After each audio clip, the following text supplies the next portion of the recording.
Olá, esse é o programa Academia em Debate da Chancelaria da Universidade Presbiteriana Mackenzie. Muito obrigado pela sua audiência. Estamos de volta com mais uma entrevista e nós só entrevistamos gente de peso, gente séria aqui. Conosco hoje está o Dr. Anderson Correia, pró-reitor de Extensão e Cooperação do ITA, Instituto Tecnológico de Aeronáutica, uma das instituições de ensino mais renomadas e bem vistas do nosso país. Dr. Anderson é professor de Engenharia Civil e tem o seu PhD na Universidade de Calgary, no Canadá, em Engenharia de Tráfego, entendido como tráfego aéreo. Bem-vindo, Dr. Anderson. É uma alegria tê-lo aqui conosco no nosso programa. Obrigado, prazer estar aqui. Dr. Anderson vai responder algumas questões a respeito da relação, ou como ele vê a relação entre a ciência e a fé. Esse é um tema que sempre está de volta em nosso programa pela sua natureza acadêmica e também pelo fato que a Universidade Mackenzie é uma universidade bem confessional. Dr. Anderson é um cristão comprometido, é um cientista e, como nós já vimos, ele trabalha nessa instituição tão renomada como é o ITA. Anderson, para muitas pessoas existe incompatibilidade entre fé e ciência. E, pelo jeito, não para o senhor, porque o senhor é um cientista e abertamente se declara um cristão. Como é que você lida com essa questão no dia a dia? Como é que você compatibiliza sua fé em Deus como cristão e a ciência? Bom, na verdade, esse conflito que existe entre fé e ciência, no fundo, ele é em poucos aspectos da fé e poucos aspectos da ciência que existe esse conflito. No geral, uma fé, ela tem que ser racional. Então, quando você acredita em algo, você acaba provando aquilo. A própria Bíblia fala que a gente tem que provar e ver que o Senhor é bom. Então, você vai tendo argumentos, você vai tendo condições de estar tendo alguma certeza daquilo que você não vê. E você acaba... E a ciência é a mesma forma, você também, muito da ciência você não conhece. A gente vai pesquisando, vai buscando conhecer, vai evoluindo, mas a ciência hoje ela acaba sendo questionada daqui 10 anos, 20, 30, e a ciência do passado já foi questionada, então a gente também não sabe muita coisa. Então, na verdade, a gente tem que aplicar um método científico correto na ciência e tem que ter uma fé racional. E também existe a fé irracional também. Com certeza a ciência é contra essa fé irracional. Tem gente que acredita em algo que você não consegue ter argumentos, até racionalmente você consegue negar. E também existe a ciência deturpada. Existe aquela ciência que ela busca um objetivo particular, que está trabalhando e ela acaba não tendo ética também. Então, às vezes o conflito está mais entre esses tipos diferentes de fé e esses tipos diferentes de ciência também. Recentemente eu estava lendo um artigo na Folha de São Paulo, de um articulista notadamente ateu, em que ele dizia que a ciência já explicou como é que o mundo funciona. E nesse mundo que a ciência desvenda, um mundo que é explicado em termos de leis naturais, não há necessidade de Deus. A ciência pode provar ou desprovar a existência de Deus e tornar Deus desnecessário? Olha, dizer que a gente já conhece tudo sobre o universo é um pouco de arrogância, né? Vamos dizer assim, há 500 anos atrás, o homem ocidental não tinha saído da Europa, por exemplo, não conhecia nem a Terra. Fazem pouco mais de 100 anos que o homem começou a voar, inventou o avião. Meio século que a gente saiu do planeta Terra e foi para a Lua. A gente não conhece nem os nossos planetas vizinhos, né? Como que a gente pode dizer que conhece tudo sobre o universo? Na verdade, a ciência ela vem sendo evoluída e a gente não tem pleno conhecimento sobre como funciona o universo. A gente não conhece muitos aspectos da própria natureza humana, a mente humana. A psiquiatria é uma ciência que ainda está aí engatinhando. Então, dizer que a gente já sabe tudo sobre o universo é uma tremenda arrogância, né? E dizer que já está comprovado que Deus não existe ou que não precisa de Deus, é outra falácia também. A ciência ainda não conseguiu nem inequivocamente, nem categoricamente comprovar essas. Então, é mais assim um blá blá blá, alguma coisa que o pessoal vai colocando aí, mais para poder vender notícia, né? Tem muita coisa, muito disso vem da convicção pessoal de alguns cientistas, não é, que partindo do fato de que eles não conseguem crer, então eles querem direcionar a ciência como suporte para a sua falta de crença. Mas não foi assim sempre. Na verdade, até onde eu sei, a ciência, ela tem na sua base, pelo menos a ciência moderna, pesquisadores que nos deram os modernos ramos da ciência e que eram crentes em Deus. Eu tenho aqui uma relação dessas pessoas. Até o final dos anos 1800, você tinha pessoas que não viam conflito entre a ciência e fé, como, por exemplo, Kepler, Boyle, Maxwell, Faraday, Kelvin e outros. Mas então por que se esses precursores, né, pioneiros da ciência, eram cristãos comprometidos, não viam problema com o labor científico e sua fé, por que isso hoje não existe mais? Por que tem tanto cientista afirmando que não são teístas, não acreditam em Deus? Na verdade, a fé é uma questão pessoal, né? Então, é possível que nessa época desses pesquisadores, eles mesmos tinham algum conflito, mas eles iam resolvendo ao longo do tempo, né? E hoje também, vou dar exemplo lá no ITA, tem uma série de professores lá que tem um excelente nível, que são cristãos e acreditam em Deus, tem uma fé, um grupo bom. E isso é comum em várias universidades, né? Então tem aqueles que acreditam e tem aqueles que não acreditam. Mas não é a ciência que levou eles a Deus, nem a ciência que afastou. É uma coisa independente, né? Eles têm a fé. Agora, o que tem surgido mais um debate, mais recentemente, é porque o conhecimento vem se evoluindo e talvez o homem tenha se tornado um pouco mais autossuficiente, ou pelo menos ele se acredita autossuficiente, né? Então ele tem mais conforto, ele tem mais conhecimento, mas no fundo é uma questão mais assim, da pessoa achar que ela não está precisando. Mas eu acredito que mesmo naquela época havia conflito também, talvez o fato de não ter tanta comunicação, tanta internet como tem hoje, as coisas ficavam um pouco mais fechadas ali, mas eu acho que o conflito existia e vai existir dependendo aí da atitude pessoal de cada um. O que acaba ficando muito claro para nós, quando a gente estuda esse assunto, é que a ciência, ela de fato não é neutra, apesar de que muita gente afirma que o método científico, ele tem que ser neutro e ele tem que estar isento para que possa seguir as evidências aonde as evidências levam. Mas a verdade é que a gente vê que os pressupostos pessoais, ideológicos, existenciais dos cientistas acabam contaminando até, eu não diria a pesquisa, mas a interpretação do resultado dessas pesquisas. Como, por exemplo, a descoberta recente do bóson de Higgs, que é o assunto que nós trataremos no próximo bloco. A partícula de Deus. Fique conosco.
Estamos de volta com o programa Academia em Debate e hoje estamos recebendo aqui o Dr. Anderson Correia, do Instituto Tecnológico de Aeronáutica, PhD pela Universidade de Calgary, em Canadá, em Engenharia de Tráfego. E Dr. Anderson, cristão comprometido, não tem receio de afirmar suas convicções, está aqui no programa para responder sobre esse tema eterno que é a relação entre a fé individual e a ciência moderna. Dr. Anderson, como mencionado no bloco anterior, noticiou-se há pouco tempo a descoberta do famoso bóson de Higgs. Higgs é o nome do cientista que teria predito a existência dessa última partícula do modelo atômico e que foi chamada de partícula de Deus, Porque, por duas coisas. Primeiro, porque ninguém conseguia ver, e segundo, porque ela seria a responsável pela existência da matéria. E se criou, então, muita polêmica quando pesquisadores anunciaram que haviam chegado perto ou identificado traços dessa que seria a partícula de Deus responsável pela criação da matéria, enfim, que teria dado origem a todas as coisas. Uma descoberta como essa é uma pá de cal na crença num Deus que criou todas as coisas? Veja, eu até tive recentemente no instituto lá na Suíça e na França. É até interessante que é um instituto que ele fica em 2 países, né? Tem vários países membros que colaboram com esse instituto e o Brasil está até em processo de credenciamento também para poder colaborar. E em uma palestra que eu tive lá por um dos representantes, eles mencionam que eles ainda estão estudando essa partícula, tentando chegar nessa partícula que seria a precursora da matéria, né? Mas ainda tem muito chão pela frente, é muito estudo. Mas ainda que se chegue a essa partícula, e ainda que se comprove que foi ela que deu origem do universo, alguém pode perguntar, mas quem que colocou essa partícula aí? Quem que determinou que ela faça todo esse... Porque mesmo para poder acelerar essas partículas no acelerador, você tem que ter um programa, né? Até os próprios pesquisadores, eles têm um planejamento para poder... Os choques, quanto que energia que se dissipa, né? As partículas não saem andando ali no acelerador sem uma ordem inicial ali, né? Então, mesmo para... Ainda que se chegue a essa conclusão, tem que ter uma determinação, tem que ter esse conflito entre a criação ali que a ciência tem, no fundo, é mais sobre o relato que a criação é dada na Bíblia. Então, e é um relato muito pequeno que a Bíblia tem, é um capítulo só que tem lá em Gênesis, né, que fala da criação, são poucos detalhes. A Bíblia tem milhares de capítulos, só um que fala sobre a criação. Então, existe muito conhecimento sobre o detalhe da criação na Bíblia. Jesus falou pouco sobre a criação. O apóstolo Paulo, quando ele ia pregar o evangelho para as pessoas, ele não chegava lá, ó, em Gênesis aqui está escrito isso, em Gênesis 1. Esse assunto é um assunto que não é essencial para a salvação de uma pessoa.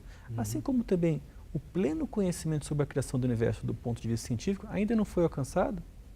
E também, né, ele acaba não sendo essencial para a ciência, né? Eu, por exemplo, faço pesquisa há anos e o conhecimento sobre a criação não alterou minha pesquisa. E eu tenho certeza que 99,9% dos pesquisadores conseguem fazer ciência sem ter convicção se a criação foi A, B, C ou D, como é que foi. O importante é saber que tudo tinha uma ordem por trás. E a convicção que eu tenho, que muitos cientistas têm, é que, independente do modelo, teve alguém que foi lá e fez essa criação, e esse é Deus. Como a própria teoria do Big Bang, que é hoje a teoria que tem a concordância da maioria dos cientistas, não é, de que no início houve um Big Bang, mas a grande pergunta é de onde veio a matéria necessária ou aquele ponto minúsculo, né, necessário para essa explosão inicial e que tipo de movimento houve antes que o tirou da inércia para que ele pudesse de alguma forma dar origem a tudo isso aqui. Mas veja só, você está dizendo que a ciência, ela a gente não devia ver a ciência nem como amiga nem como inimiga nessa questão de fé. Mas é um dado de que no Brasil, vou pegar estatísticas, no Brasil mais de 90% da população se declara teísta, cristã, acredita na existência de Deus. E o número de ateus é mínimo. Quando, porém, chega na academia, na universidade, que você vai fazer essa pesquisa, você descobre quase que uma reversão desse quadro. Você vai descobrir que a quantidade de pessoas que acredita em Deus é apenas ligeiramente maior do que a quantidade de ateus e agnósticos que existe no ambiente acadêmico. É por isso que pessoas como o ateu Richard Dawkins, por exemplo, que é considerado um neo-ateu fundamentalista, ele diz que a ciência necessariamente leva ao ateísmo. Que se você for de fato seguir a ciência, o ateísmo é a única conclusão lógica. O que é que você acha dessa afirmação dele? Olha, eu acho o seguinte, vamos falar sobre o Brasil. Vamos dizer que a gente tem 90% de católicos, cristãos e pessoas que acreditam em Deus. Será que acreditam mesmo? Uma coisa é acreditar em Deus. Você crê que a palavra de Deus é totalmente completa e inerrante? Você acredita que Jesus é o Salvador? Você acredita que Deus é o Criador do Universo? Você acredita no inferno? Você acredita na... Então você começa a pensar em um monte de coisa. Então, na verdade, a minha opinião é que não. É que a gente não tem 95% de brasileiros que tem toda essa convicção assim. Eles acreditam assim, olha, eu frequento aqui minha igreja, posso também fazer... meio assim uma coisa meio descompromissada. E na academia, as pessoas têm que questionar. Elas têm que... o cientista naturalmente é questionador. Se você dá uma palestra assim, vou dar exemplo, você vai na igreja dar uma palestra para uma comunidade média de pessoas, eles ouvem o que você fala e às vezes o pastor fala e ninguém fala nada no final. Agora, numa academia, tem uma sala lá com 100 pesquisadores, você dá uma palestra, acabou, já começa a perguntar, eu discordo disso, discordo. Então, naturalmente é questionador. Então, a pessoa não consegue ser um cristão ali qualquer. Ou ele é ou ele não é, porque ele tem tanta coisa contra que ele tem que questionar, tem que e contra que ele acaba assim. Então, aqueles que são cristãos, aqueles se firmam mesmo. E aqueles que não são, se tornam ateístas. Eu acho que um outro ponto também que leva esse número pequeno de cristãos nas universidades é a falta de evangelismo, né? As igrejas sempre evangelizam favelas, asilos, presídios, mas nunca vai evangelizar na universidade. Né? Que é um campo missionário muito carente. Está faltando um pouco também de missão no campo na universidade. Eu estava lendo uma estatística que fala que mais de 50% dos jovens evangélicos que vêm das igrejas, quando eles entram na universidade, eles perdem a fé, ou se tornam ateus, agnósticos ou desigrejados. Por que será isso? Esse vai ser o tema do nosso próximo bloco. Fique conosco.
Estamos de volta com o programa Academia em Debate, hoje recebendo aqui com muita honra o Dr. Anderson Correia, pró-reitor de Cooperação, de Extensão, aliás, de Extensão e Cooperação do Instituto Tecnológico de Aeronáutica, uma das instituições mais renomadas do nosso país. Dr. Anderson está falando a respeito da relação fé e ciência. E, Dr. Anderson, eu mencionei no último bloco, essa pesquisa, na verdade é uma pesquisa nos Estados Unidos, foi feita aquele Instituto Gallup, que é muito conhecido e muito respeitado. Ele entrevistou uma grande quantidade de jovens cristãos que vêm das suas igrejas, entram nas universidades e chegou a um resultado assim preocupante, né? De que mais de 50% desses jovens, eles ficam tremendamente abalados quando entram na universidade, quando entram em contato com evolucionismo, materialismo, naturalismo filosófico, com evolucionismo, e muitos deles não conseguem mais equacionar aquilo que aprenderam na igreja sobre o cristianismo e aquilo que eles está sendo apresentado como ciência. E como resultado, muitos deixam de acreditar no cristianismo, acreditar em Deus, outros se tornam agnósticos, não sabem no que é que acreditam, e outros, quando não essas duas coisas, se tornam desigrejados, eles perdem o interesse pela igreja, pelo cristianismo e tudo mais. O que há na academia hoje que é um desafio para a fé desses jovens estudantes? Bom, eu acho que tem uma conjunção de fatores aí que pode fazer o jovem desviar do caminho. Eu tenho experienciado tanto quando eu era aluno e como agora professor, eu tenho notado que muitos cristãos, eles entram na universidade e eles acabam esfriando, né? E alguns até se tornando. Também tem um ponto assim, a idade que a pessoa vai é uma idade da transição também. Então ele está em casa, 17, 14, 18 anos. está lá no conforto da casa, a mamãe leva para a igreja, o papai vai junto lá. Quando chega na universidade, ele está sozinho ali, ele precisa se firmar. Então nesse momento é que ele tem a certeza, né? Tem a questão do questionamento realmente que na academia existe, então ele acaba questionando seus valores.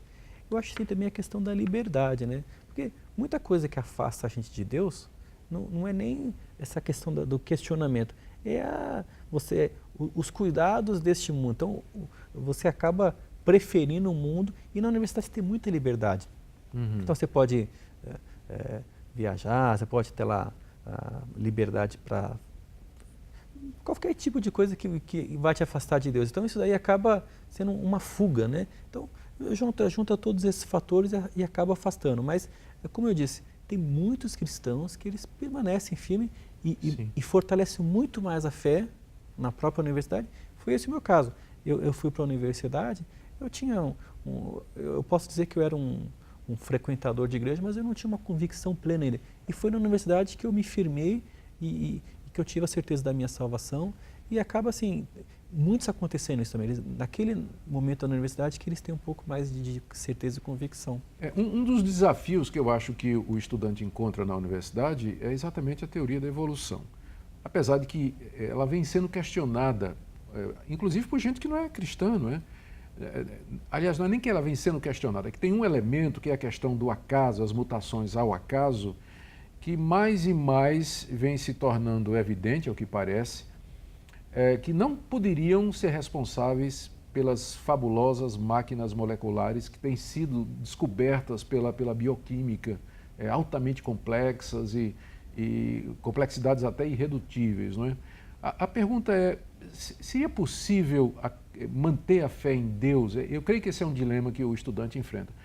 Manter a fé num Deus que criou o universo e, ao mesmo tempo, acreditar que foram mutações pequenas e graduais ao acaso que deram origem à vida e à sua complexidade? Então, eu acho que esse ponto é um ponto que divide um pouco assim, o que é você, o que vai dividir a tua crença mesmo. Então, a questão do acaso, né? Porque tudo o restante são teorias que você vai elaborando, do Big Bang, evolução, tudo isso aí você pode estudar, eu acho que o ser humano tem que questionar mesmo. Agora, quando você coloca que o acaso é que provoca tudo isso, eu acho difícil para o cristão crer no acaso. Primeiro pelo parâmetro bíblico, né, que a Bíblia fala que nenhum fio de cabelo cai sem o consentimento de Deus, né? Então, eu acho que essa questão do acaso fica difícil para o cristão poder acreditar. Então, ele até pode estudar, identificar outras teorias, formulações, para você conseguir entender um pouquinho mais sobre a evolução, sobre a criação do universo. Mas o acaso realmente é algo assim que divide mesmo. Divide mesmo. Que conselho você daria então para um jovem estudante? Imagine que agora nós temos alguns estudantes nos assistindo pela TV Mackenzie ou no nosso canal no YouTube e que estão se preparando para entrar na universidade. Que conselho você daria para esse jovem cristão? Primeiro que ser cristão é remar contra a maré. Então não adianta você achar que vai chegar na universidade, vai ter um ambiente propício para você ser um cristão. Assim como no mundo inteiro, qualquer ambiente, você vai ter que, tua fé vai ser provada. Então você tem que realmente se esforçar, mas uma segurança que eu dou e que vários professores dão e vários pesquisadores é que é perfeitamente compatível você ser um bom cristão e ser um cientista e um bom profissional e usar aquele conhecimento ali para ajudar as pessoas, para fazer um mundo melhor, melhorar a qualidade de vida das pessoas. Isso aí vai ser completamente compatível. E fique tranquilo que a ciência não vai derrubar Deus, né? Isso aí já passaram milhares de anos aí tentando encontrar isso, mas isso aí é uma teoria que quanto mais a ciência tentar desvendar, ela vai chegar mais perto ainda do que Deus tem falado para a gente. Muito bem. Esse foi o programa Academia em Debate, hoje com o Dr. Anderson Correia, do ITA, falando a respeito da relação entre fé e ciência. Muito obrigado, Anderson, pela sua presença, pelas suas respostas.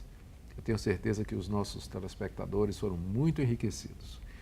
O programa Academia em Debate é da Chancelaria da Universidade Presbiteriana Mackenzie. Nós teremos prazer em responder a sua pergunta, a sua dúvida, seu questionamento. Você pode nos escrever para o e-mail academiaemdebate@mackenzie.br e nós teremos prazer em responder. Muito obrigado pela sua audiência e até o próximo Academia em Debate. Até lá.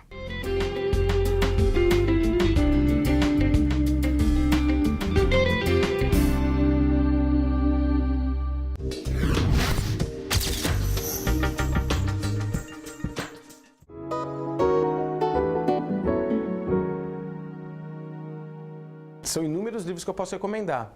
O que eu recomendo, do ponto de vista emotivo, o primeiro livro que me vem à cabeça quando eu penso no processo de leitura, é um livro que me pegou quando eu era menino, quando eu era adolescente, devia ter mais ou menos uns 11 anos, que caiu na minha mão, emprestado de um vizinho, aqueles velhos empréstimos de livros, chamado Menino no Espelho, do Fernando Sabino, que para mim foi um livro de extrema importância, por quê?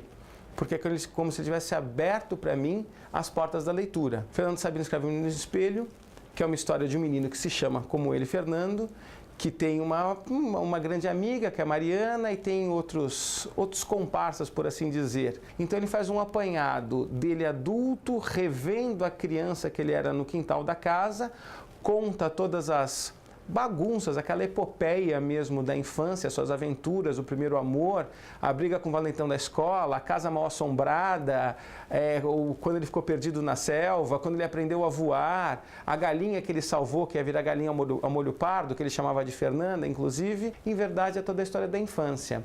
Que pelo que eu soube depois, na época eu não sabia, a infância era algo muito marcante na vida do Fernando Sabino. Tanto é que depois de morto, ele pediu para que colocasse na lápide dele o seguinte dizer: aqui jaz Fernando Sabino, nasceu homem, morreu menino. Então é um livro que tem muito a ver. É muito complicado falar que é a história do próprio autor, mas que pelo que ele diz depois em outras entrevistas, em outros momentos nós podemos achar, é que tem um pouco a ver, de uma maneira fantasiosa, é óbvio, com a própria vida dele quando criança em Minas Gerais.